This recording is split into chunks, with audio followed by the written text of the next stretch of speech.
Olá, pessoal. Eu sou Ninfa Parreiras. Eu estou aqui na SPID, na nossa sede, né, da nossa Sociedade de Psicanálise Iraci Doyle.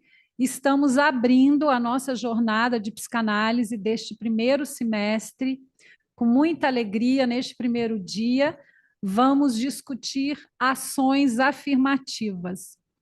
E quero agradecer aos colegas da Comissão de Divulgação e Publicação que trabalharam juntamente comigo para a gente montar essa jornada, a Edna Ribeiro, Hudson Bonomo, Leandro Santos e o Márcio Garrito.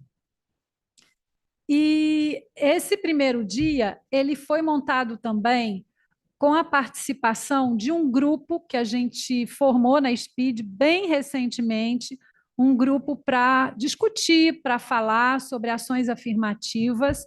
E esse grupo conta com a Adriana Mendes, a Carol Lima, a Flávia Costa, a Júlia Brandão, Leandro Santos, Maurílio Rossi, a Patrícia Nóbrega e eu. Então, também agradecer a essa equipe aí pelo dia de hoje, tá? E com muita alegria a gente está recebendo a Tayasmin Onmar. Tayasmin está lá em Porto Alegre, no Rio Grande do Sul. Ela é psicanalista, escritora, cofundadora do Saberes em Tranças. E eu tive a oportunidade de participar de uma mesa sobre protagonismo das mulheres com a Tayasmin em Porto Alegre, em novembro do ano passado, e fiquei assim encantada pela potência da fala dela e tive a oportunidade de ler um dos livros dela. Yasmin é uma autora premiada e fiquei assim alimentando a expectativa de poder contar com a presença da Yasmin aqui na SPID, já que agora a gente tem essa possibilidade, né, da transmissão assim ao vivo.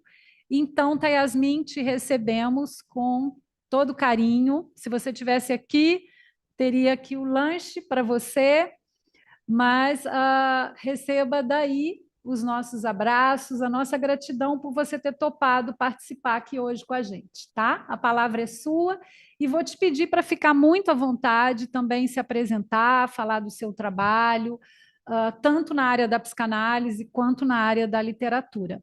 Muito obrigada. Obrigada, Ninfa. É uma alegria estar aqui. Agradeço a ti pelo convite, a Sociedade de Psicanálise Iraci Doyle.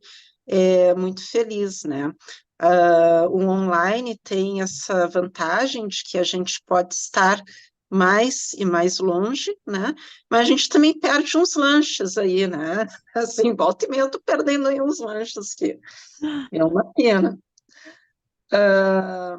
Bem, acho que, enfim, eu não tenho muito a acrescentar, talvez, né, com relação ao que tu falou, seja importante eu dizer que eu fiz um mestrado que eu terminei em 2019 em psicanálise, e ali, então, é que eu começo a pesquisar a questão racial, né, na psicanálise.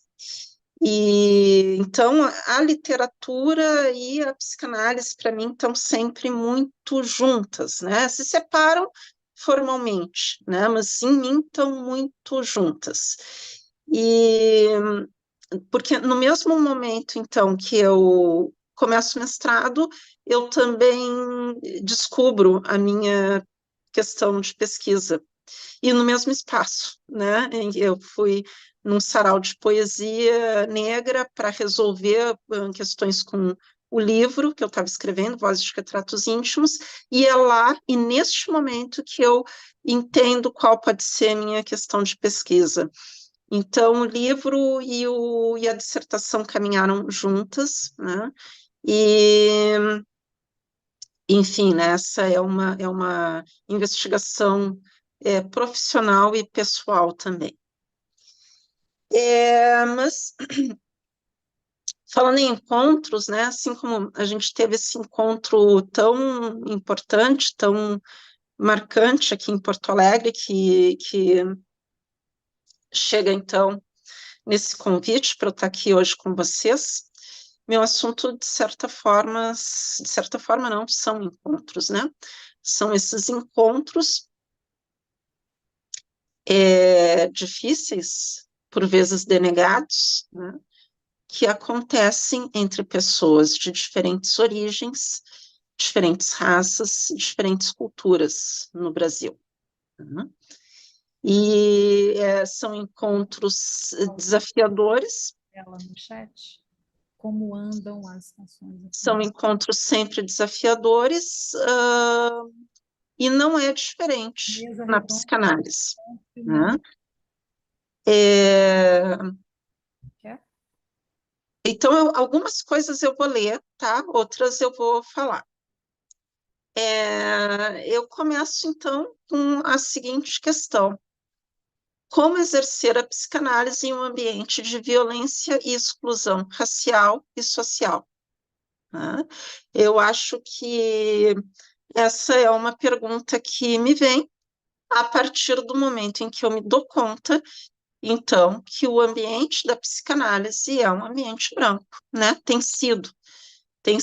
Isso tem mudado, temos aí algumas sociedades psicanalíticas que já implantaram as ações afirmativas, outras estão estudando essa possibilidade.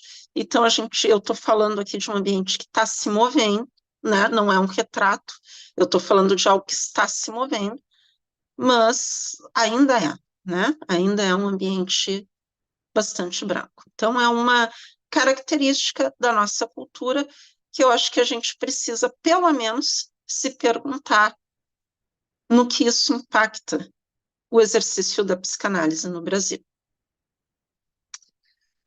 Isso, né, em um ambiente de gramática social que estabelece uma hierarquia fenotípica, com consequências no acesso a bens, serviços e à cidadania. Eu pego esse termo, né? Para mim é um termo, ela não coloca assim, mas para mim é da Nilma Lino Gomes, então, que é uma pesquisadora negra, já foi reitora também de universidade, e ela vai dizer, então, que o racismo, né, ele lê, né, ele faz com que a gente leia as pessoas, né, então tem uma leitura, tem uma gramática social, que se dá pelo que se vê imaginariamente nos corpos, mas isso vem antes das pessoas. Isso chega antes da Yasmin, por exemplo, né? E essa gramática, isso, né, que tem nos corpos, nos corpos de todos nós, né? Cor de olhos, cabelo, formato de nariz, boca, cor da pele, funciona como sinais diacríticos. Esse termo ela tira da linguística. Sinais diacríticos são os acentos, o rabinho embaixo do C para transformar ele em C cedilha. É tudo que indica para a gente como ler uma palavra. Né? Então, eles, nessa gramática social, esses traços fenotípicos indicam como ler uma pessoa. Né? Como ler uma pessoa negra, branca, lésbica, trans.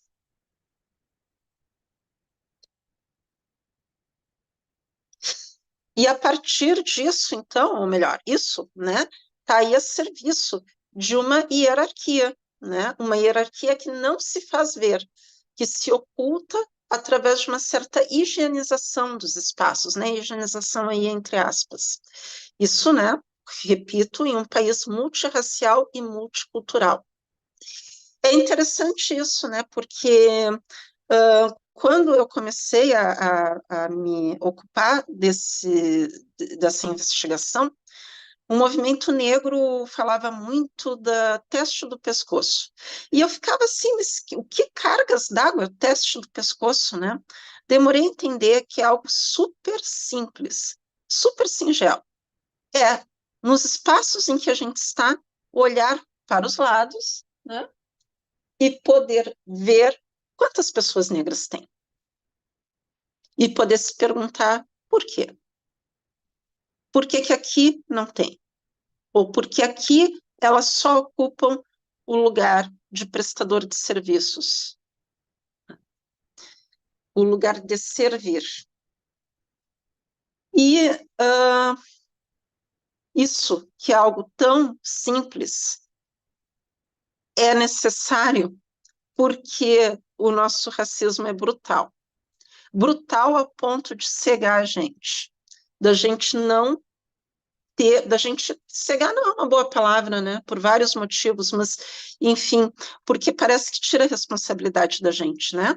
Mas é a ponto da gente conviver com isso, compactuar com isso e não se dar conta com que a gente está compactuando. Frestas, né, que foi o título que eu escolhi esse título porque eu tenho pensado na branquitude como uma continuidade, uma falsa continuidade, né? Mas uma continuidade brutal, uma superfície que esmaga o que não é branco, né? Uma superfície totalizante. E nas superfícies totalizantes, a gente sabe que a gente precisa cavar brechas. Embora elas sejam uma ilusão, né? Mas é uma ilusão que produz efeitos. Mesmo o corpo, né? Nossa aparente continuidade cotidiana se sustenta em orifícios, né? Mas a ilusão, né? A ilusão da continuidade existe e produz efeitos. Sueli Carneiro afirma que compartilhamos uma imbricação entre contrato social e contrato racial, que estabelece a branquitude como universal e os seus signos estéticos como um padrão de humanidade a ser desejado por todos os que desejem reconhecimento. Podemos talvez começar nos perguntando o que a ilusão de continuidade de superfície procura sustentar. Quando falamos do corpo-imagem, essa ilusão de eu todo, de eu própria do narcisismo, ela assume a função de unidade representacional de um indivíduo, reconhecido pelo outro como tal. O que sustenta e sustentou nossa ilusão de democracia racial, povo pacífico? Como foi possível pronunciar democracia racial em ambientes racialmente homogêneos? Tem algo aí, né? Acho que a gente tem ainda, né? Nós psicanalistas temos ainda pouco percurso, né? Sei das diferenças regionais, por exemplo, eu estou num estado que é muito branco, né? Numa região, né, do Brasil que é muito branca, mas apesar das diferenças regionais, eu me arrisco a dizer que nós, psicanalistas, temos poucas horas de atendimento, de escuta de pessoas não brancas, né? E falamos menos ainda disso, né? Então, mesmo o que temos, falamos pouco dessa experiência que temos. Então, tem aí algo que a gente tem um pouco acúmulo, né? Pouco acúmulo para falar e para pensar, então, em responder essa pergunta que eu trago no início, né? Eu acho que, por enquanto, é uma pergunta irrespondível, é uma pergunta para nos colocar em trabalho, né? Não para ser respondida. Uma das coisas que eu penso e trouxe, então, alguns recortes da literatura é a questão do olhar, né? Esse olhar que recorta, né? E que a gente pode pensar, então, aí na questão tanto do espelho quanto da pulsão escópica, né? Tem um verso de um livro chamado Afropessimismo que abre o livro, né? É de um autor americano, tá? Para o Halloween, lavei meu rosto e vesti meu uniforme. Fui de porta em porta como um pesadelo. Todos nós compreendemos, né? Apesar das elipses poéticas que ele faz. Outro, um poema, né, versos de um poema da Esmeralda Ribeiro, uma poeta brasileira. Ser invisível quando não se quer ser é um fantasma que não assusta ninguém.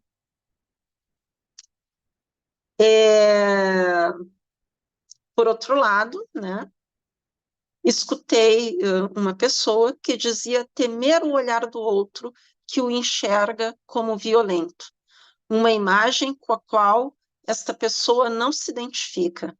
Ainda assim, há algo que transita nesse entre ele e o olhar do outro, e que ele, né, essa pessoa, denomina como assombro. É preciso fazer um corte nesta aparente continuidade.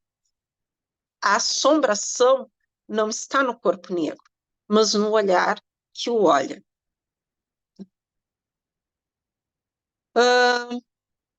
A questão é, até para assustar é preciso ser sujeito e não objeto do medo alheio.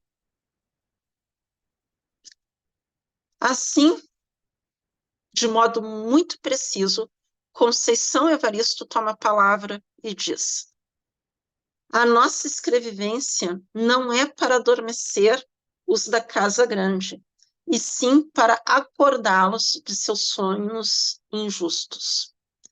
A arte tem o poder de ocupar essas brechas, de tecer nas fendas novos jogos de significação e visibilidades, cada um que lide com seus próprios pesadelos.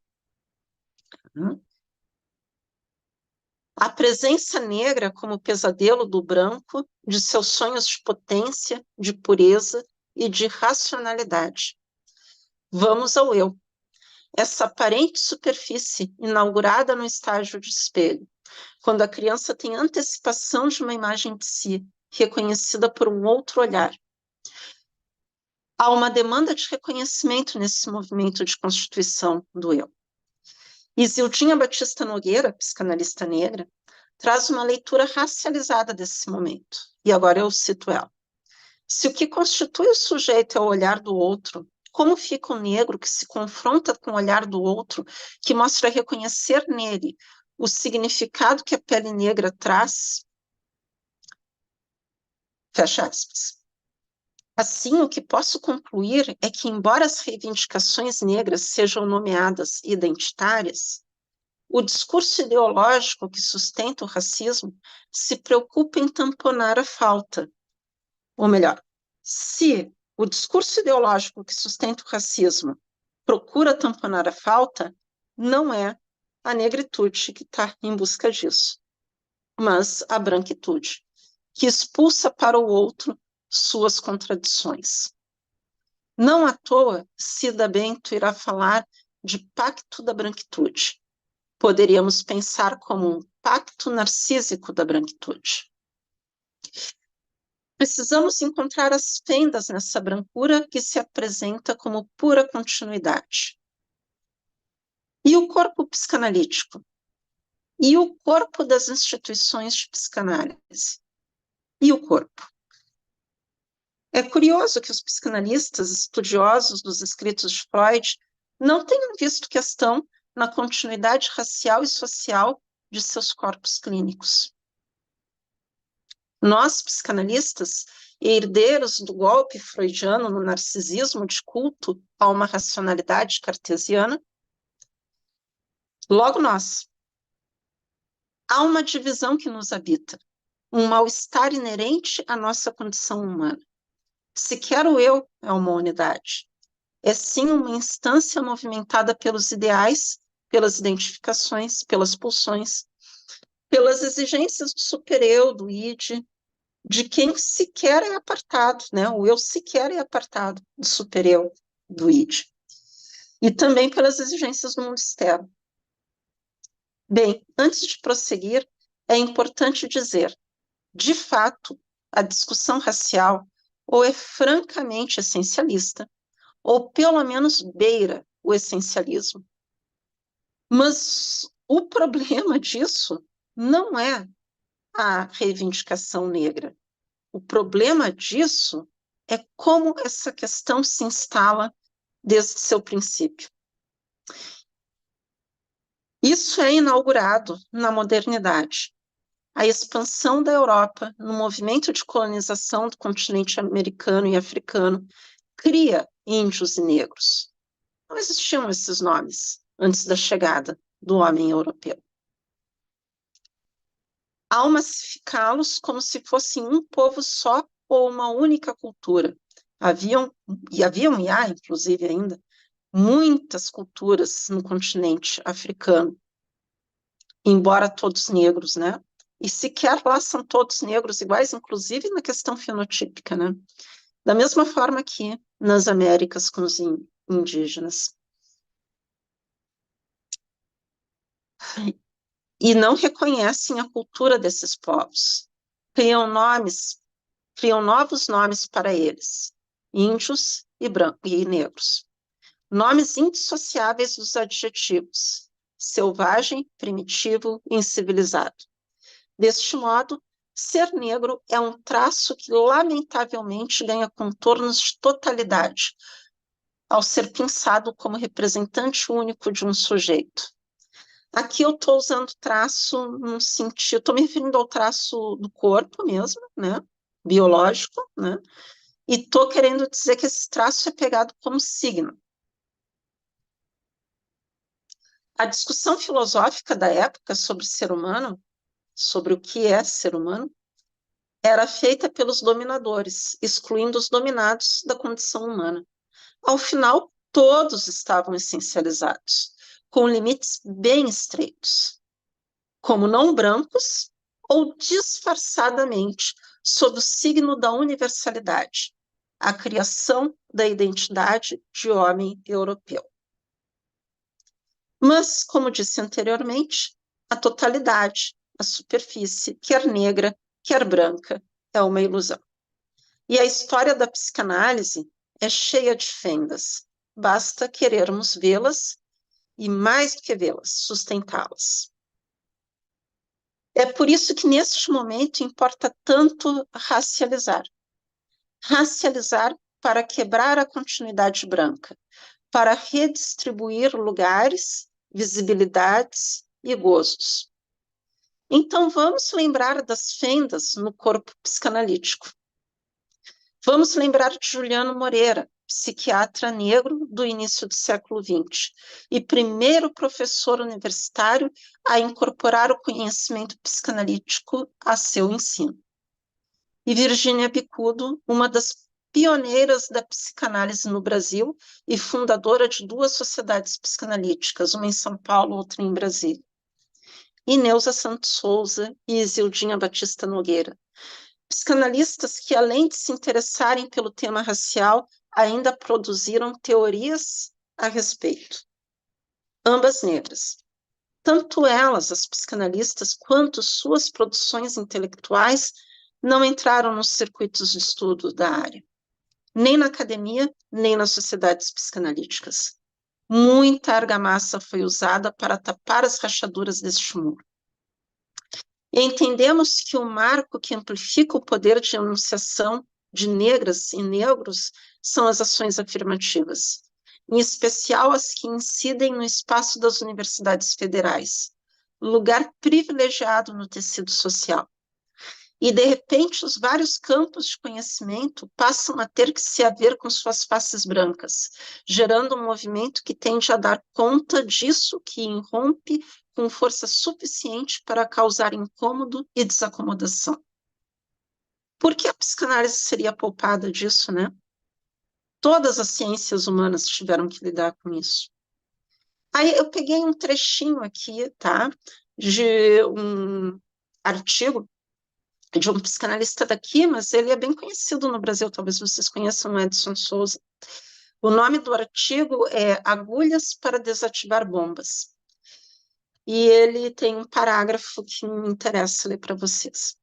O imigrante, o estrangeiro, o refugiado, vem colocar em uma certa posição de abismo os espaços aparentemente seguros do que representa para cada um o familiar.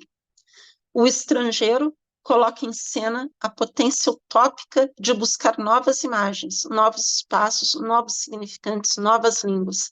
Produz, assim, com este deslocamento, uma renovação da língua.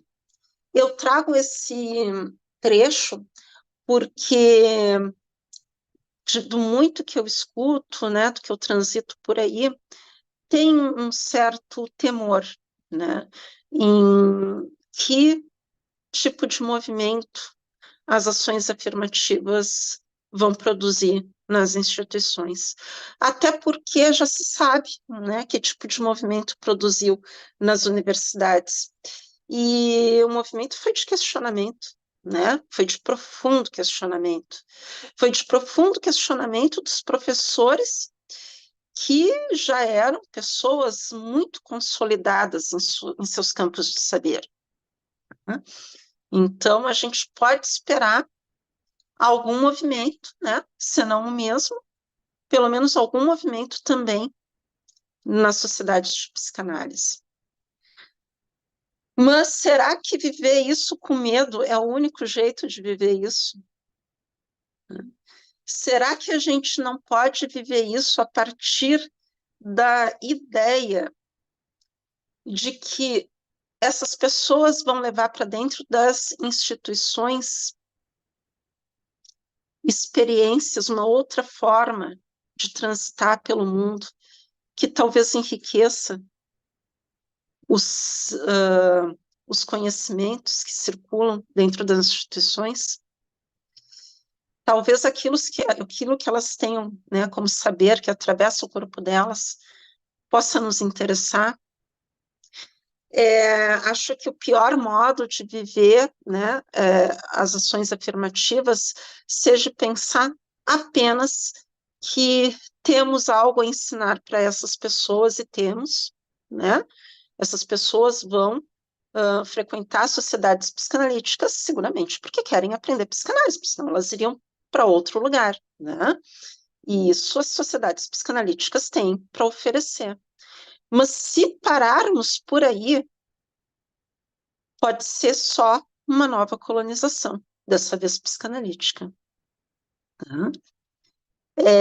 Acho que tem coisas mais interessantes por acontecer.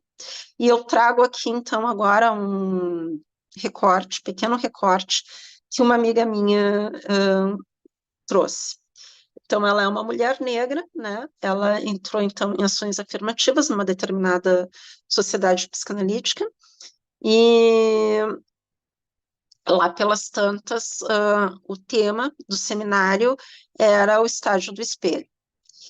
E ela perguntou, tá, seria da mesma forma para as pessoas negras? Essa pessoa, então, uma psicanalista que também é minha amiga, né? Ela, uma mulher branca, ela disse assim, eu nunca pensei sobre isso. E seguiu falando como se nada tivesse sido perguntado. Olha, gente, ninguém, né, nenhum de nós tem sequer a pretensão, né, de saber tudo, nem a obrigação e nem a pretensão. Senão a gente estaria bem longe, né, de nosso lugar de psicanalistas. Mas acho que a gente pode considerar que no outro tem alguma coisa, né? Poderia ter convidado ela, a turma, a todos, né, a pensar sobre o assunto, né? Bom, será que tem alguma coisa escrita? E tem, né? Tem, Virginia, como eu disse, já escreveu a respeito, né? Em geral, as pessoas negras, elas leem muita coisa produzida por autores negros. Em geral, já leram Fanon, né? A Neuza, Tornar-se Negro. Dá para convidar essas pessoas, né? Para falarem sobre o que leram. Né? Dá para fazer mais, né? A transmissão, ela pode ser mais rica, né, do que ser só um monólogo ou não considerar que o outro ali tenha nada a oferecer. Eu vou ler, então, um trechinho aqui, porque que eu acho que é da minha dissertação. Eu acho que aqui eu coloquei de um jeito bem interessante a necessidade da gente romper com a binariedade, né? O traço, segundo o que sustento aqui, que tem o suporte material da pele, do corpo, traços fenotípicos, só adquirirá seu caráter diferencial à medida em que não for tomado a partir de um binarismo branco-negro. É a repetição que permite a diferença, não a relação de presença-ausência. Então, tem colegas que entendem tudo isso, né? Que até têm uma leitura a respeito, mas se incomodam muito com o fato de que parece que é o corpo, né? Não é, mas também é. É o corpo no sentido de que, bem, né? Por que se restringiu o acesso da população negra a lugares de privilégio, né? Historicamente no Brasil. Mas também não é só o corpo, porque a representação, a gente sabe, ela tem limites. A representação pela representação também não quer dizer muito, né? Pode-se colocar uma pessoa negra onde quer que for e ser uma pessoa negra que vai reproduzir toda a violência, né, histórica da segregação. Então, é e não é, né? Agora, é na medida em que essas pessoas têm uma experiência de vida que é alheia às realidades da sociedade de psicanálise, a não ser como analisando-se naqueles programas que algumas sociedades têm de atendimento a baixo custo, né, ou de formação clínica, né, de seus candidatos a analistas.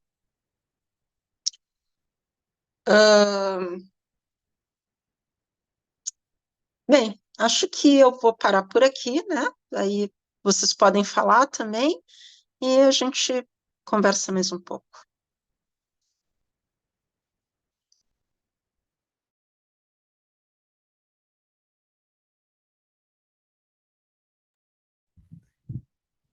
Tá, Yasmin, muito obrigada. Eu vou convidar colegas do grupo de ações afirmativas também para abrirem seus vídeos e conversarem agora, dialogarem com você.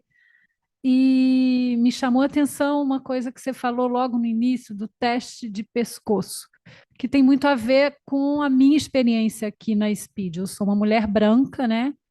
E também trabalho com literatura já há bastante tempo, antes habita dentro de mim, eu habito a literatura, e eu acho que no campo da literatura eu já via há muito tempo pessoas pretas, pessoas indígenas publicando, fazendo sucesso já há bastante tempo, né? Joel Rufino dos Santos, e desde os anos 70, que ele já fazia muito sucesso no Brasil, não só no Rio. Daniel Munduruku, nos anos 90, começou a publicar, um autor indígena. E eu olhava aqui para os lados, nesse teste de pescoço que você falou, que eu gostei da sua expressão, e não via colegas, né, pretos aqui, psicanalistas na SPID. Via, sim, funcionárias, né, que são pretas, e acho que isso traz para a gente, pelo menos para mim, traz um desconforto. E eu acho que tentamos, muitas vezes, estabelecer uma política aqui na SPID, né, para ações afirmativas, e eu sinto que a gente está caminhando muito devagar, mas parece que agora a gente deu uma aprumada, espero que assim seja. E então, assim, isso que você falou me tocou profundamente. Eu vou agora abrir para os colegas também que estão juntos aí nesse movimento das ações afirmativas, se quiserem se manifestar, dialogar com você. Muito obrigada, tá, Yasmin.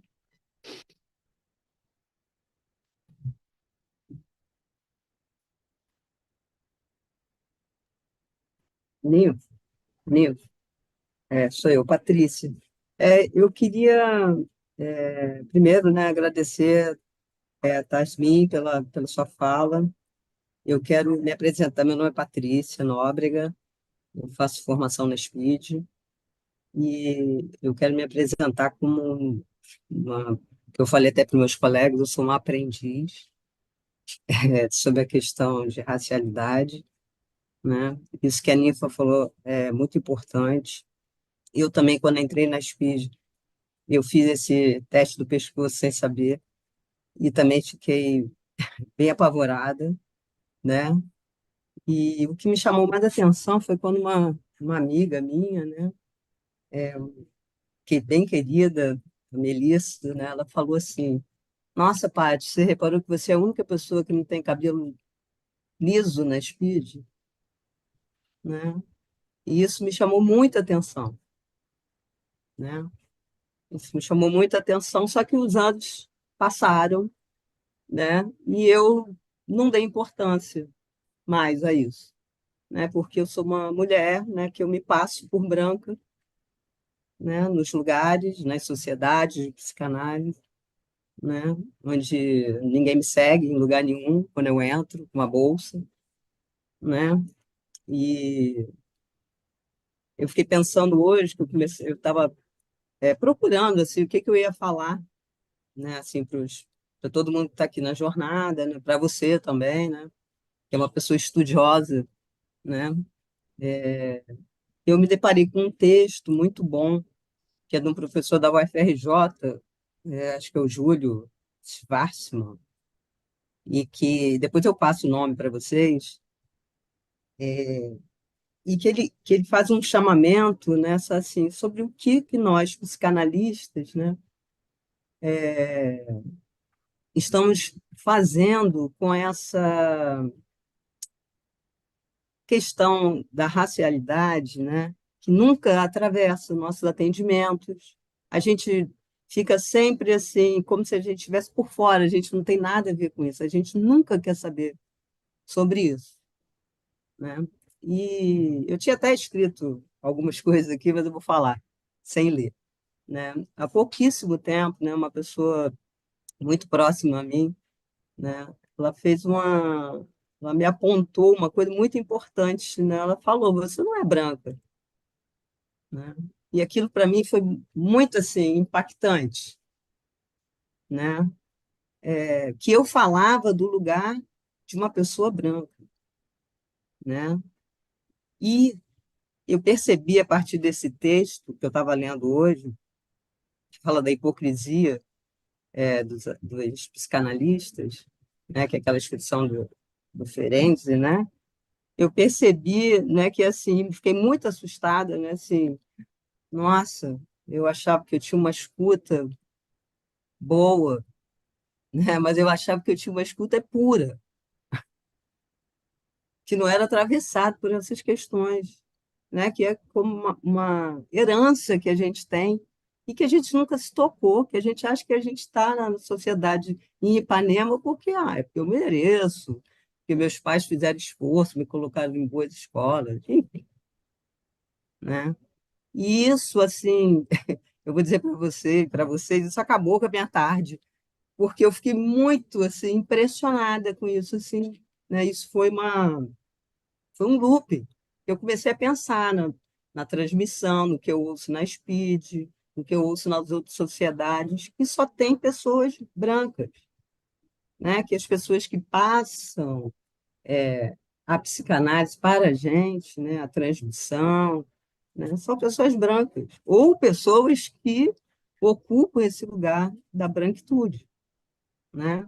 E a gente nunca para pensar nesse projeto, é um projeto mesmo, né, de não permitir, né, que a diversidade, né, que é um contrassenso, né, ocupe, né, um lugar onde a gente o tempo todo diz que a gente ouve a diferença, acolhe a diferença, né? E foi muito bom ouvir você também, né, assim, tocando nesse assunto, tipo, ei, quando e achei muito interessante que você se coloca junto, né? Nós, você não falou vocês, né? É, eu acho que isso é importante, né? Assim, eu, pelo menos, que estou na minha condição de aprendiz, né? eu não consigo, eu às vezes me pego muito laica. Eu acho que eu faço umas críticas boas, que eu acho que eu consigo perceber, eu consigo fazer o movimento do observador participante, né? Mas assim, você tem toda a razão, eu atendo uma pessoa, né, negra, mas que ela não me traz nada sobre isso. Ela nunca falou nada sobre isso, né? E eu também nunca fiquei, né, pensando, né, no que ela me fala, né, com essa condição, esse lugar que ela ocupa, de uma pessoa negra, né? E eu fiquei pensando assim, nossa, mas então, será que está tudo errado? Será que a gente tem que começar tudo de novo? Né? Será que a gente tem uma escuta viciada, que não é uma escuta que deveria ser, né? E que sorte, assim, a minha, que eu acho que eu encontrei colegas que estão muito dispostos, né,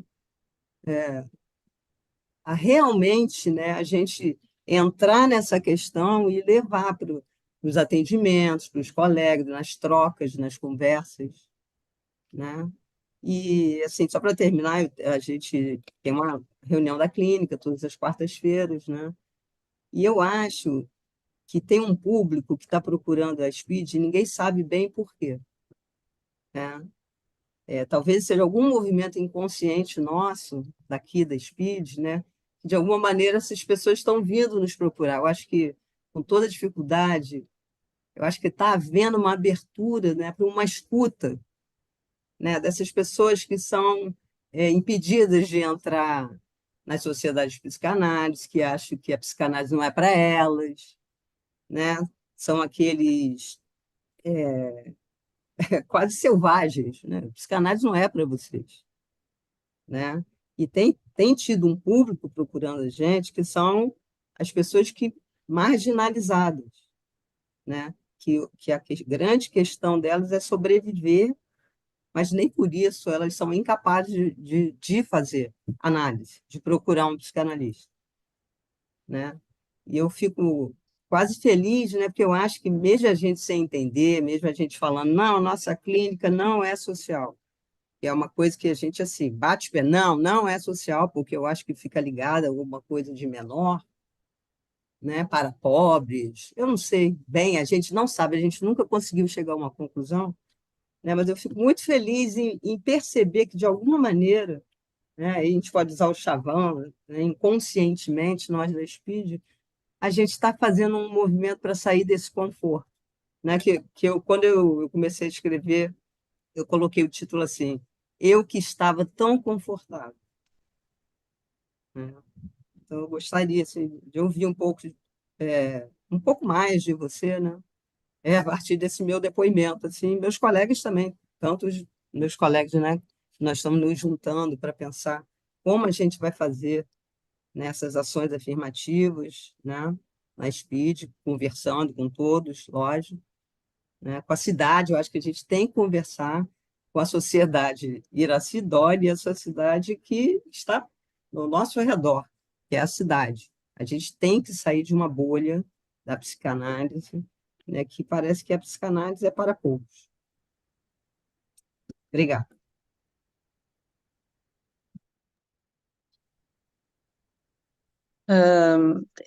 Obrigada, Patrícia. Se tu puder depois dizer o nome desse texto que tu leu, aí o título, né? Eu gostaria. Sim, né? A Chile Baby no Crítica da Razão Negra, ele vai dizer: se falo em brancos e negros é porque o que eu tenho para usar neste momento é uma linguagem que é imperfeita, né?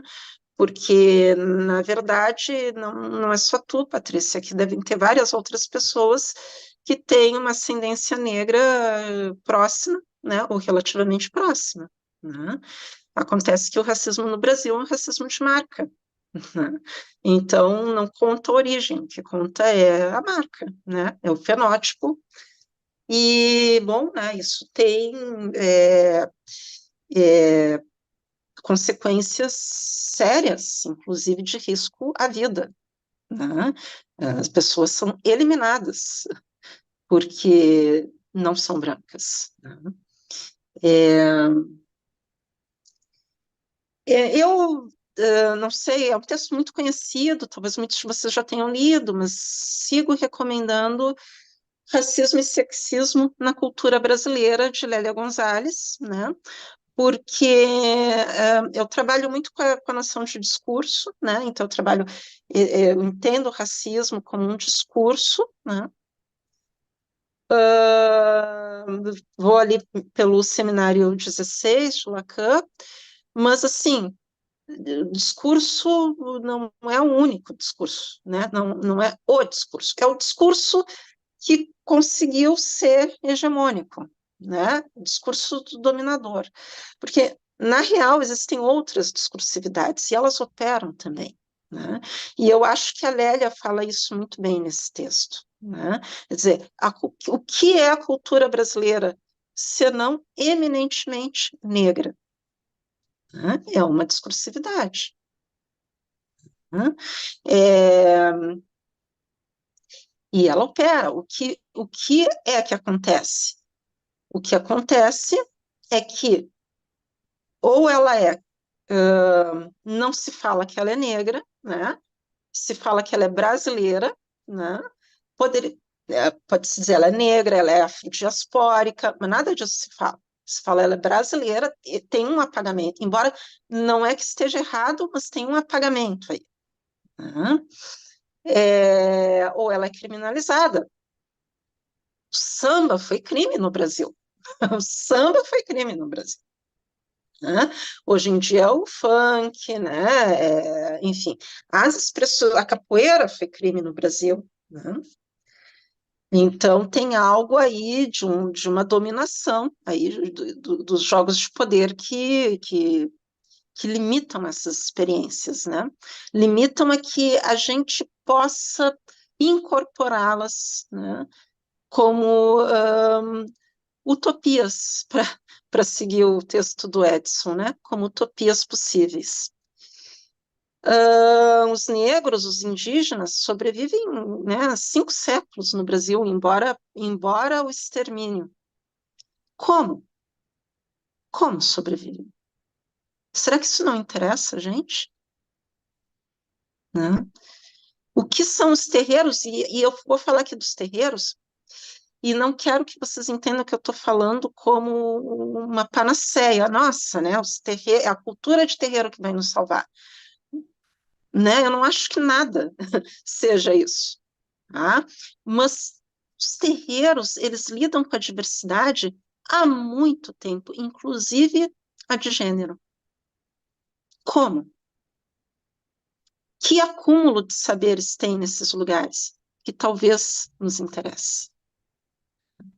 Os itãs, né? As histórias dos orixás, será que não podem nos inspirar, a nós psicanalistas, algumas coisas? Eu vou te dizer o seguinte, eu fui, então, eu sou uma pessoa que não sou jovem, né, não muito jovem, assim, eu me formei na década de 90, e passei o meu curso, a minha formação em psicanálise, me perguntando, será que com negro é assim? Mas eu não tinha sequer coragem em falar, porque eu era a única negra de todos esses espaços, né? Então eu estava muito acostumada a viver a minha vida, dentre a branquitude, e dá jeitos de ir vivendo, né? Até que eu chego no sopapo poético, que o sopapo é o nome de tambor típico aqui, tá, da tradição negro-gaúcha. Então, esse sarau de poesia negra reúne cerca de 100 pessoas por noite, né? 95, talvez um pouco mais às vezes, são pessoas negras. E eu frequentava ele toda semana, né? Porque era onde eu estava fazendo a minha escuta para a dissertação.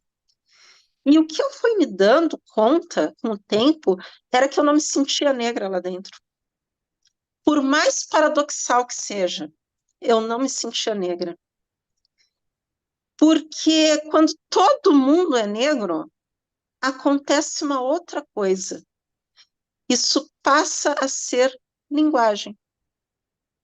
Né? Negro é significante e passa a operar como significante.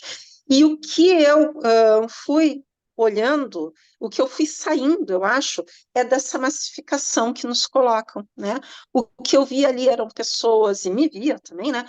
Pessoas de cores diferentes, todos negros, mas de cores diferentes. Narizes diferentes, lábios diferentes, cabelos diferentes. O que tinha ali era a marca da diferença, né? E aí a gente chega, então, num registro simbólico, né? Por excelência. É, indo para heranças, né? Então, Ah, não, mas eu queria dizer mais, né? A gente que é psicanalista, a gente não fala muito, né, da gente, porque todos vocês sabem, né? Para não cair num narcisismo desnecessário, né? Mas, assim, às vezes eu me permito, tá? Por causa disso, por causa desse... Entendam como um testemunho, né? Minha análise. Muitas vezes, eu fiz análise, eu estou na minha terceira analista, tá? Antes disso, eu fiz psicoterapia, né? Então, foram 4 tratamentos, né? Na psicoterapia e primeira analista, eu falava, assim, algumas coisas que tangenciavam a questão racial, meio vendo como, né? Como essa pessoa vai reagir a isso, como vai escutar e tal, e caía no vazio, até que eu entendia que não era um lugar para levar, né? Isso. E parava de falar, né? Ia falar dos problemas que dava para falar, que não passassem por isso. No terceiro, né, eu estou falando, eu estava grávida e estava dizendo que eu ia transmitir para o meu filho sobre branquitude, visto, olha só, o ato falho, mas não é à toa, tá? Eu sou fruto de um relacionamento interracial, né? E eu me caso com um homem branco. Né? Então, eu tinha noção que os meus filhos seriam mais claros. E aqui no Rio Grande do Sul, a cultura europeia é mais forte ainda, né? Que é a cultura a qual meu marido pertence. E aí eu ficava assim: o que eu vou transmitir para eles da negritude, visto que a minha família é muito embranquecida, né? A minha mãe, ela é uma mulher negra que foi criada por freiras italianas, né? O que eu vou transmitir, né, para eles que seja de valores positivos, né? E o meu analista responde assim: acho que tu tem que te informar melhor sobre isso. E eu saí dali sem entender aquilo, né? Que é isso, né? Por que tem que... Ele só tem isso para me dizer, porque ele interrompe a sessão ali, né? Aí eu cheguei na frente do computador em casa, né? E digitei todo o nome do meu avô negro, né? E ali, então, eu começo a descobrir quem foi esse. Claro, né? Aquelas coisas que a gente não sabe e sabe ao mesmo tempo, né? Eu sabia que meu avô tinha se envolvido com política na época do Getúlio Vargas, né? Que tinha sido preso por ser comunista, foi preso na intentona comunista. Eu sabia disso, mas o que era me dito era o seguinte: ah, teu avô foi um responsável, né? Se envolveu com política, foi preso, a gente caiu na miséria. E aí as 3 filhas foram parar em orfanatos, né? Então, elas têm... É muito doloroso o que elas têm para falar sobre isso. E foi só o que eu escutei até então. Quando eu digito o nome dele, eu encontro, então, várias referências. Não, ele não é um grande personagem histórico, não quero passar essa impressão. Ele é só alguém que foi preso naquela época. E tem muitos historiadores que listam as pessoas que foram presas, né? E lá está o nome dele, né? Ele foi sindicalista, organizou algumas greves, então tem algumas matérias de jornal sobre as greves também, né, que ele participou. E aí, bom, aí é que eu tenho a ideia de escrever, então, o livro Vozes de Retratos Íntimos, que foi esse que foi premiado. Começou num divã, né? Começou num divã. Né? Agora eu estou com uma outra analista branca também, porque as pessoas negras daqui de Porto Alegre, analistas, eu conheço todas, né? Eu conheço todas, é um universo pequeno, né? Eu conheço todas. E lá pelas tantas, ela me faz uma intervenção no sentido de racializar o que eu estava falando. E aí eu me dou conta que eu estava evitando de falar, mesmo eu, nessa altura da vida, já embrenhada na questão racial, estava evitando de levar para ela as questões raciais, né? E isso faz uma enorme diferença na minha análise, tem feito, está fazendo ainda, né? Então, acho que também tem de uma certa disposição de escutar, de uma certa disposição dos psicanalistas entenderem que este é um assunto tão denegado que talvez a gente precise sair de nossa neutralidade, às vezes, né? Não é jogar a neutralidade fora, mas é reconhecer que esse tema talvez precise de ajuda, às vezes, para vir, né? Ou de uma autorização do analista, né? O analista poder dizer, ó, pode falar, eu posso escutar isso, né? Eu acolho isso daí também. Aqui também é lugar.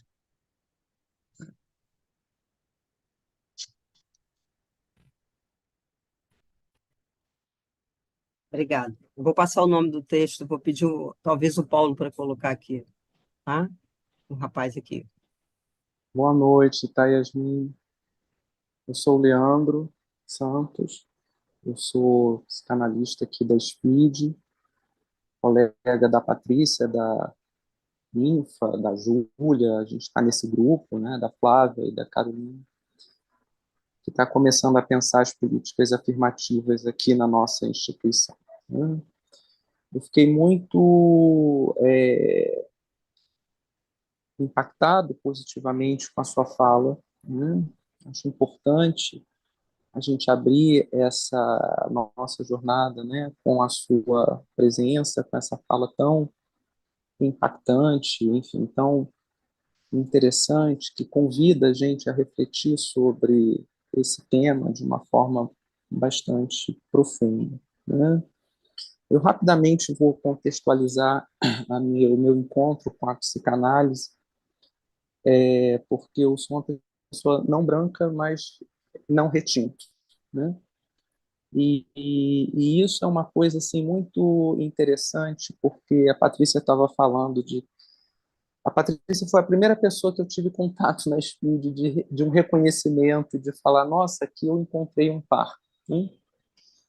E eu moro num município vizinho ao Rio de Janeiro, Duque de Caxias, que de certa forma não, se situa na Baixada Fluminense, que não é uma parte do estado do Rio de Janeiro, com muitas, digamos assim, benesses de políticas públicas, né?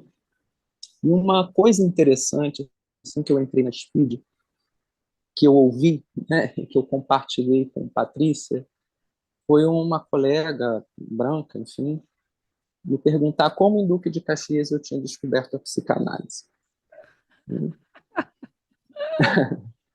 Isso foi uma coisa assim que é interessante de eu compartilhar, né? Porque eu venho também de uma família de um pai negro e uma mãe branca, né? Mas meu pai negro era médico, psiquiatra e psicanalista, né? Então eu já tinha uma entrada nesse universo. Ele faleceu, eu era jovem ainda, mas esse legado permaneceu, né? Até hoje eu ainda estudo com alguns livros dele, né? Bom, eu estou trazendo essa coisa, né, assim, para contextualizar da onde eu estou falando, porque eu fiquei muito impactado com uma coisa que você trouxe, que é corriqueiro a gente ouvir, mas quando você trouxe, bateu de uma forma assim, digamos, diferente, que eu queria que você pudesse falar um pouco sobre isso mais, né? Que é essa questão da não repetição do colonialismo na formação, sabe? Eu acho que é claro que em cada instituição, instituto, sociedade, escola de formação, a gente tem uma experiência muito singular, muito peculiar, com problemas e questionamentos muito peculiares, né? Mas eu acho que poder te ouvir falar um pouco mais sobre isso inspira a gente a pensar a singularidade da nossa realidade aqui no Rio de Janeiro, numa sociedade de psicanálise que está cravada no centro de um dos bairros mais nobres do Brasil, né? Que é Ipanema. Acho que poder te ouvir falar um pouco mais sobre esse assunto nos inspira, né, a pensar o problema que a gente está enfrentando aqui, né? É claro que teremos muitos pontos de interseção, mas outros de diferença, mas eu acho que isso enriquece muito o debate, porque justamente vai tocar naquilo que você trouxe como um elemento fundamental, que é o reconhecimento da marca da diferença, né? Então, tem a luta contra o colonialismo na formação, diferente em cada momento, em cada espaço, em cada situação, né? Por isso que eu queria que você falasse um pouquinho mais sobre a sua experiência, sobre o que você vê em relação a essa dimensão nos lugares psicanalíticos que você frequenta, né, como uma forma de inspiração, né, para que a gente possa enriquecer a nossa percepção, a nossa ação, a nossa proposição de políticas afirmativas aqui, né? Bom, agradeço demais a presença, a disponibilidade de estar aqui, enriquecendo a nossa abertura de uma forma absolutamente fantástica. Tá? Obrigado, assim, de forma muito festiva. Tá? Obrigada, Leandro. Então, eu vou citar alguns exemplos, mas eu acho que todos eles vão para o mesmo caminho, que é poder reconhecer a experiência do outro como uma experiência válida. Né? Tem coisas que são, bom, né, são bastante recorrentes, então, para mim, né, que é, por exemplo, quando vai se falar sobre trauma, né, o trauma que vem a partir de uma experiência de violência, de um estado violento, vai se falar do Holocausto Judeu, né? Como se escravização aqui, né? Não, nem sei do que se trata, né? E não, ó, tem autores interessantíssimos, né? Porque falam sobre o Holocausto Judeu, tanto no campo da filosofia, né? Mas e não é uma questão de jogar isso fora. Mas sério que a gente não vai falar da escravização, sabe? Sério que a gente não vai pensar o que é esse trauma? A Patrícia falou em herança. A gente não vai pensar na nossa herança, né? E nas repercussões psíquicas disso para todos nós, né? Ou então vai se falar da ditadura militar, super necessário falar, né? Mas nunca se fala da participação negra, né? Na ditadura militar, né? Nunca vai se falar no encarceramento em massa, né? Que tem tudo a ver com a fase da ditadura militar. Acho que pega por aí. Quais recortes a gente faz das experiências sociais que nos importam enquanto psicanalistas? Podemos falar das violências atuais também. Bom, né, o encarceramento em massa é uma violência atual, né? A violência policial. Tá? Um outro exemplo, as experiências culturais, né? A gente fala muito sobre filmes, né? São filmes que, em geral, essas pessoas não viram, não pertencem ao... Tem livros, filmes, né? Mas elas têm outras experiências culturais. E não quer dizer que elas não possam nunca ver esses filmes, esses livros que a gente aponta, né? Mas a gente tem que considerar que elas não vieram do nada. Elas vieram de algum lugar e esse lugar tinha expressão cultural também, tem expressão cultural também, né? O Islã, né? O Islã é fortíssimo nas periferias e é interessantíssimo. O rap, né? Bom, as letras, né? Do Emicida, né? Enfim, tem outras expressões, inclusive do rap, que agora me fogem, né? Que são... só um minutinho, tá? Só um minutinho que eu vou precisar aqui abrir uma porta.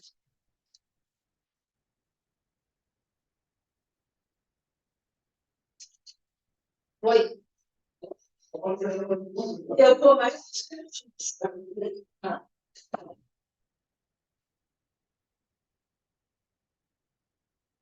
Desculpa, gente, é o porteiro aqui vendo se eu ainda estava na sala. Eu morro de medo de ficar presa no edifício, tá? Então eu fui lá avisar que eu tô aqui, né? Pode fechar o edifício antes de eu sair.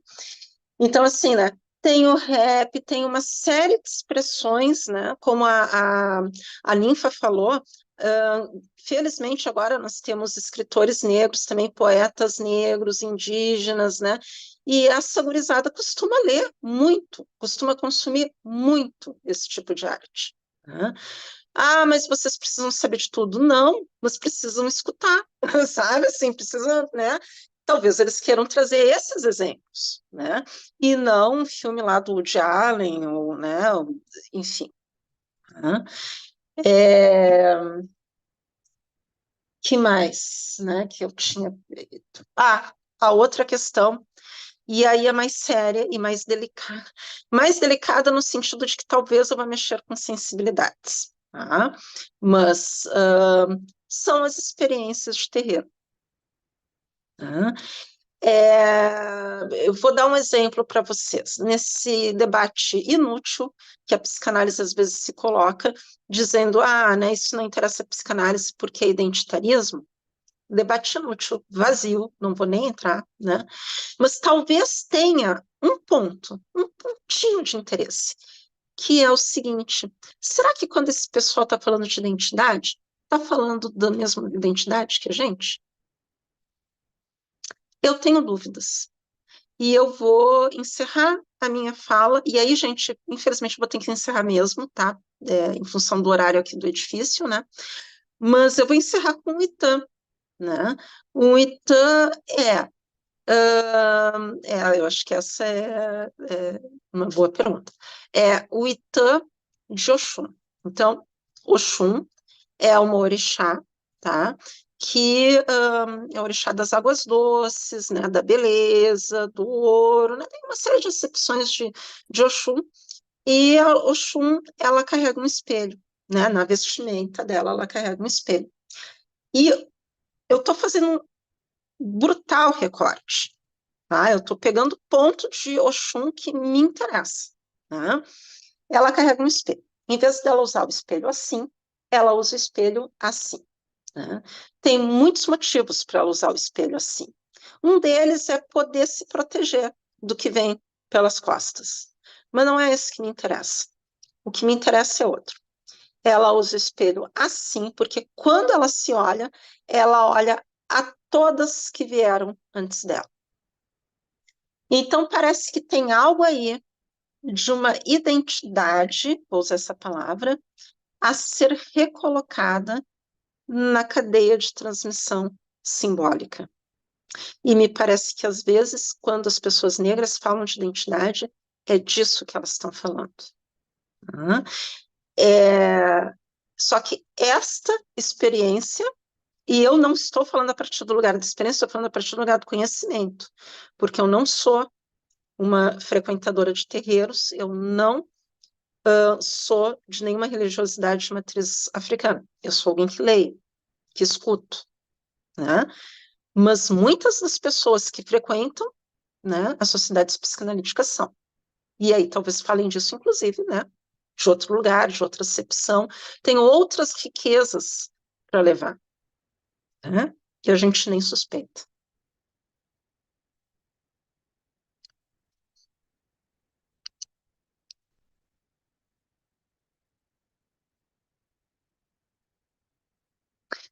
Se Obrigada, eu gente. ouvisse as palmas daqui, porque aqui tem um monte de gente batendo palma. Obrigada, maravilhosa. Obrigada. Obrigada, gente. Eu que agradeço a atenção, o interesse. Obrigada. Acho que a gente só precisa deixar em aberto o convite para futuras trocas, né? Sim. Quem sabe presencial até, né? Mas fica aberto o convite, falo em nome do grupo, né, que a gente está montando aqui na Speed, que está andando, né, dando os passos, mas também acredito que em nome da sociedade, né? Que a gente possa poder te ouvir mais, poder ouvir mais. Acho que você trouxe uma coisa muito importante do ouvir, né? A diferença do ouvir o outro, do poder se abrir a isso que é a diferença, que é o ponto principal da escuta analítica, né? Então, acho que a gente pode usar isso a nosso favor, né? Obrigada, gente. Olha só, eu vou passar o texto para vocês e para você também, que eu tomei a liberdade de pegar o seu contato, tá bom? Beleza, obrigada, Patrícia. Obrigada, gente. Obrigada, Davi. Obrigada, Yasmin. Beijos, Muito abraços. obrigada, Obrigada beijo. mesmo. Tchau.